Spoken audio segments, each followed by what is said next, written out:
with you on Enlightened World Network. And today's topic is navigating conflict. Sounds like a lot of fun, right? Let's figure it out. But before we get started, let's take a minute to get present and take a deep breath in through your nose and hold it. And imagine clear, crisp oxygen just flooding your lungs and flowing into your bloodstream, nourishing all your cells and all your organs and bringing vital life energy throughout your body and being. As you exhale, exhale any tension, stress, negativity, fatigue. And now let's take another deep breath in through your nose and hold it. This time, imagine brilliant bright light lighting you up from the inside out, illuminating all your cells, electrifying and energizing all your electrons, all your molecules, connecting you with the world beyond. And as you exhale, exhale any remaining stress, tension, negativity, fatigue. And now let's just gently press our palms together and softly, softly, softly rub your fingers against your palms to feel the deliciousness of that sensation and bring yourselves present right here, right now.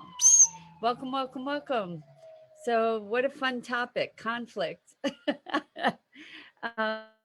We all have it at some time or at one or time or another in our lives, right? And the question is it worth, how do we navigate it? Do we avoid it? Do we walk away from it? Um, do we try to resolve it? Do we give ourselves a cool down period and then come back and allow cooler heads to prevail and hopefully uh, navigate through? And what is prompting this conversation is that I am part of a group of women that are really amazing women, heartfelt and uh, just big hearted and wonderful. And we meet on a weekly basis, and we have there's a bit of a kerfuffle, like an upset within the group, and it centers. Yeah, I'm kind of at the center of it, so I'm thinking about this, how to navigate this situation, and looking at my own reactions and seeing that my first response was to just say, okay, I'm out. And I've been looking at that and looking at how to navigate resolving this conflict. And um, there's so many different emotions and perspectives that arise in my thinking, and looking at trying to navigate this without making anybody wrong, without like being able to maintain a sense of equanimity and respect and love and connection in the um, in the course of trying to navigate this. And I think that in some circumstances, um, when conflict arises, we can maybe come to a place of mutual respect to agree to disagree. Um, and I I wonder, like, I wonder if we create space to hear each other's hearts. Perhaps that is a way to resolve conflict. I mean, when we feel a sense of personal offense, what does it take? What does it take to step off of that place of being right, of being righteous, of being offended? And is it appropriate? Is it always appropriate to do so? So I'm wondering, like we all find um, places where, like we get to ask ourselves, is this the hill I'm willing to die on? And what is it going to cost me, and what is it going to cost others? And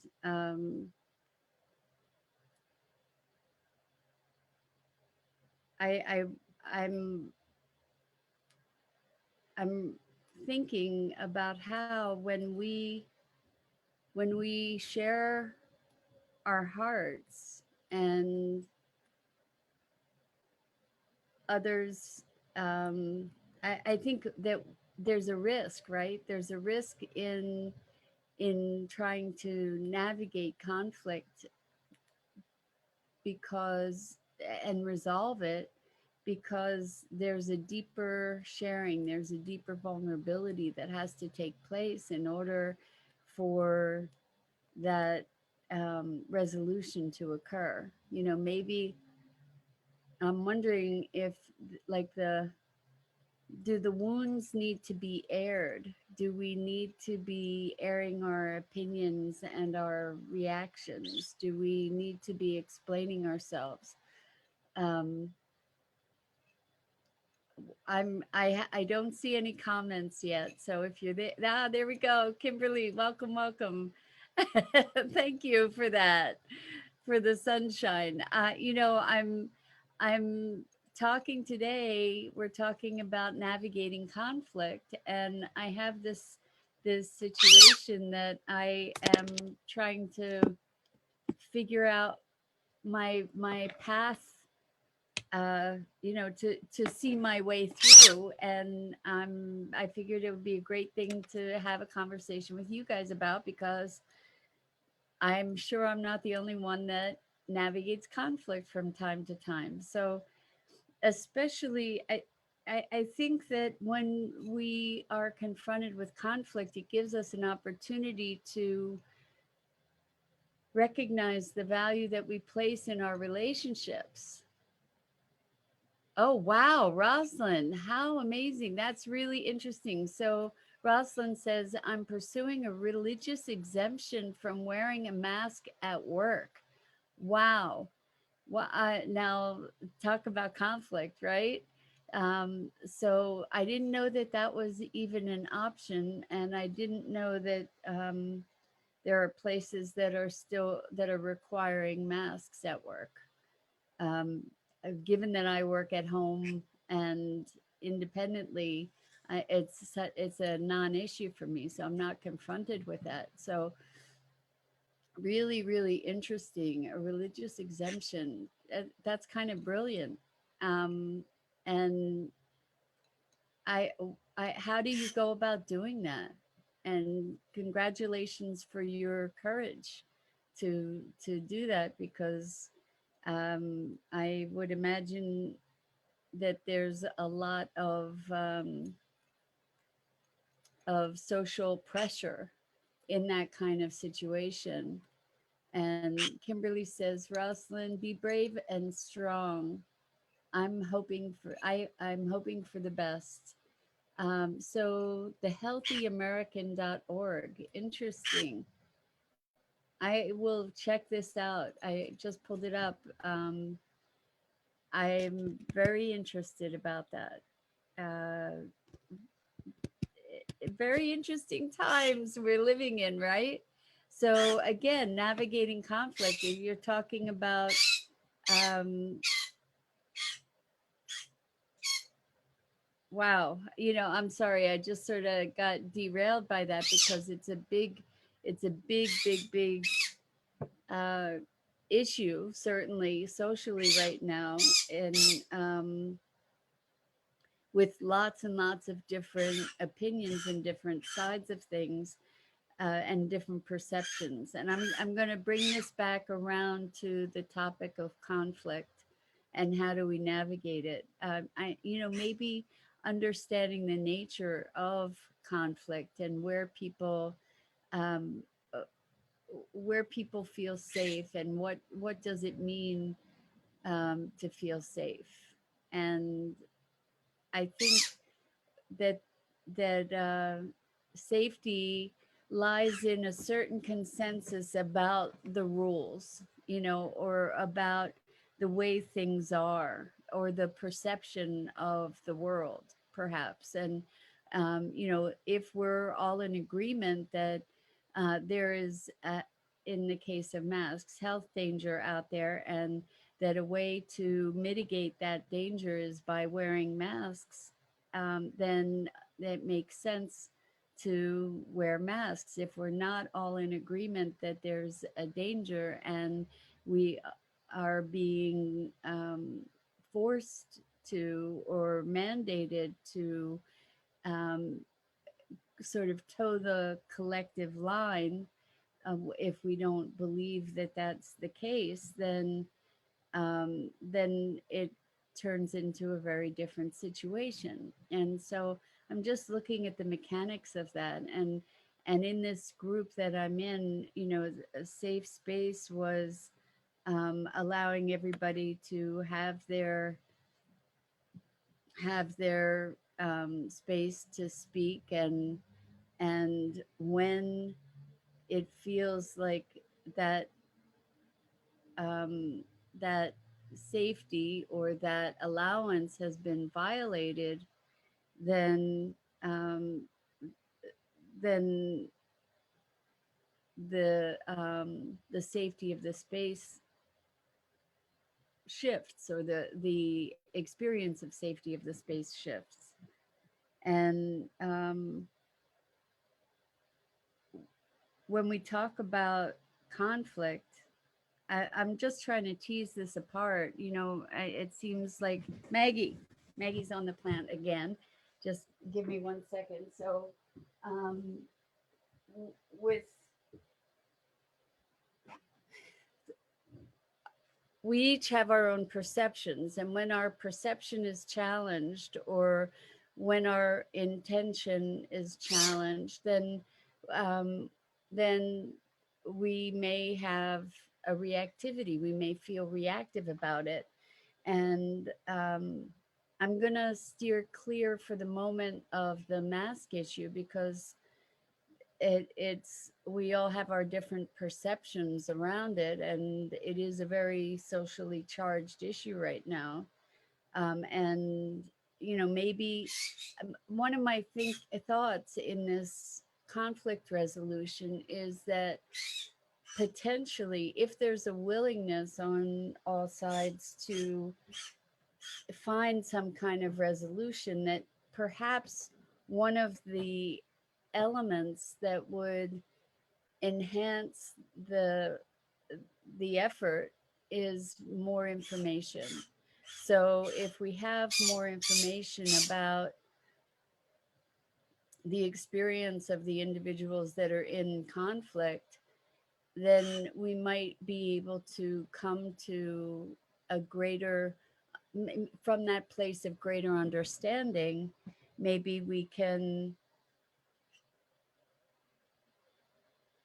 find a path to resolution. We may not end up agreeing, but maybe the understanding can bring us back into connection with one another. And maybe even with the issue of the masks, what happens is we all have different amounts of information. We all have varying, or not even just amounts of information, but sources of information. And I'm wondering if it may be, in your pursuit of the religious exemption, Rosalind, it may provide an opportunity to share information with people from your vantage point that might not otherwise have been privy to that information. And it may, um, I think this is where the respectfulness comes in, uh, with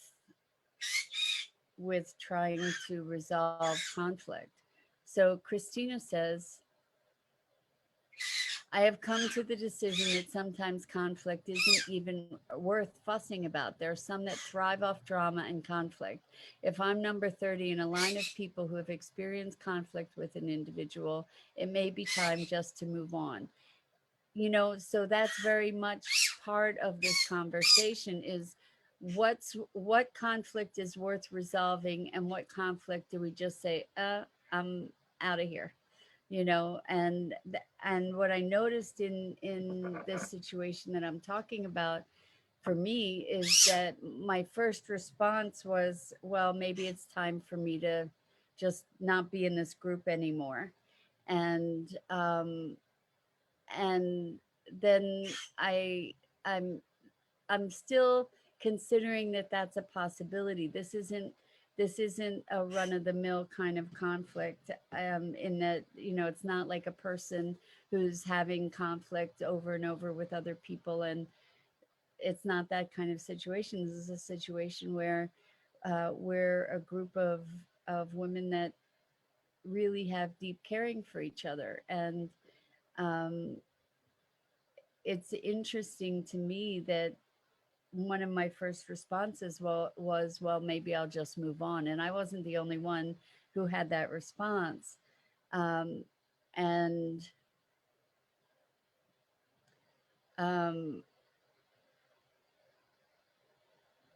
the value of the relationships that I have within that group is high enough to me that I am considering what is it that it would take to resolve this conflict. Is it resolvable? Is it um, time to move on? Is it something that more information would impact? And also, like, me living into my highest self, what does it look like to show up for this, for myself and for the other people involved? How can I show up in a way that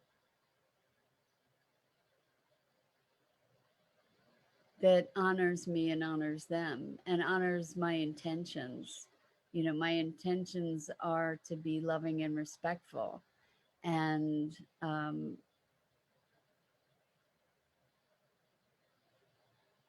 and to be accountable for my actions and my words. And um, so much conflict, it seems, comes from a place of reactivity. And so I can say that this definitely, the situation, I felt reactive and I reacted. And being accountable to the thing that I reacted to, like, it's a bit of a confusion, to be running in my own head. And at the same time, good morning, Lisa. So glad to have you with us. We're talking about navigating conflict and how do we how do we decide how to move through what could be very difficult conversations. Difficult conversations that expose thoughts and feelings and perspectives that might might be might be that could potentially be damaging or hurtful to other people. To be How do we share a perspective that could be hurtful to somebody with without it being hurtful, or without it being or to keep it in coming from love? Challenging, right? Like, um a lot of times the tendency is to just say, forget it, I'm just not going to say it. you know Better not said. And at what cost is what it comes to. So, Kimberly, hi, Kimberly. I already said hi to you. Sorry. And Kimberly says you have to listen to your intuition. I agree, and um, I'm not sure what is my intuition and my reaction in this situation, and making that discernment can be challenging in the thick of it, right? And good morning, Elaine. So glad to have you with us. We're talking about navigating conflict, and I can say that conflict doesn't arise that frequently in my life anymore. It used to be kind of a baseline that, like that there was a lot of conflict, not so much anymore. And there's a situation that I'm navigating in a group that of women that I love, um, and just noticing the dynamics that are coming up for me. I figured I'm not the only one that experiences these kind of things, so we get to talk about it together. So Christina says each situation is different. The conflict I had interfered with too much of both my work and my personal life. And I hear you there. Exactly. It's like, is it worth it? We get to decide, is it worth it? And what does make it worth it? And so Kimberly says, gut instincts. It's okay not to be okay. Yeah. Yeah. And so, like, there was something happening, in group dynamics. It's always interesting to me to be looking at how to um, navigate group dynamics. I'm pretty good one on one, and I've gotten so much better over the years in group. But there are times when, it's like the pack, and we get to navigate how to balance these crazy dynamics. So Kimberly says, "I know you'll make the right choices for you. Sending positive vibes your way." Thank you, Kimberly. You know, I'm not a shrinking violet, so I'm not one to avoid conflict typically, um, which is why um, why my first reaction in this situation surprised me a bit. And I realized it takes courage to step into being vulnerable in in a situation where you can readily be judged, and also to recognize the judgments that I've imposed and the dynamic that I initiated, so to be accountable and responsible for that disruption. And also, like, I realized that in this situation, I was the initial um, spark of the conflict, or I created the initial spark of the conflict. And there's all these ramifications of that. And looking at the situation, I recognize that part of me really was trying, uh, now thinking about it, wants to justify my behavior, my action, my words.